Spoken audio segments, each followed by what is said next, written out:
बिस्मिल्लाहिर्रहमानिर्रहीम। अस्सलामु अलैकुम। आपकी दुआएं कबूल क्यों नहीं होती? जो वज़ाइफ करते हैं जल्दी क्यों नहीं काम करते? इसके पीछे एक बहुत बड़ी वजह। दोस्तों, आज की वीडियो मेरे उन दोस्तों के लिए है जिनकी दुआएं कबूल नहीं होती और जो दिन ब दिन वज़ाइफ करते हैं वो काम क्यों नहीं करते। दोस्तों, ये हमारी अपनी कमज़ोरियाँ हैं जिनकी वजह से हमारे वज़ाइफ दुआएं कबूल नहीं होती। बहरहाल कुरान और हदीस की दुआएं शफा देने वाली हैं, लेकिन ये उसी वक़्त होगा जब महल कबूलियत की सलाहियत रखता हो और फ़ाइल में असर कबूल करने की इस्तिदाद मौजूद हो। क्योंकि हमारे दिलों में जंग लग चुका है, हम सिर्फ अपने मफाद के लिए ही सब कुछ करते हैं और हराम चीज़ों के खाने पीने से परहेज़ नहीं करते, गुनाहों जुल्म के कामों से किनार कशी नहीं करते।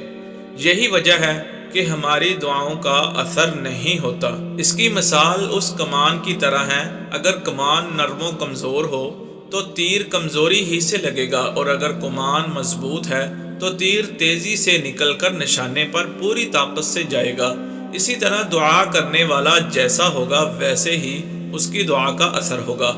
अगर मोमिन मुखलिस है और तमाम शराइत की पाबंदी करता है तो उसकी दुआ कबूल ज़रूर होगी।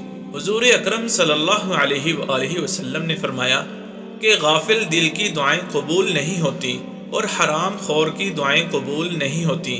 हमें सिर्फ ये बताना है कि दुआएं ज़रूर कबूल होती हैं अगर हम अपने आप को सेट कर लें। ये बात थोड़ी सी कड़वी ज़रूर लगेगी, लेकिन इसका बहुत ज़्यादा फ़ायदा होगा इंशाअल्लाह। जब भी दुआ मांगे खालिस नीयत के साथ मांगे और 5 वक़्त की नमाज अदा करें और सच्चे मोमन बन जाएं, झूठ से बचें और किसी का हक ना मारें और सदका खैरात करते रहें, तब जाकर हमारी दुआएं कबूल होंगी इंशाअल्लाह।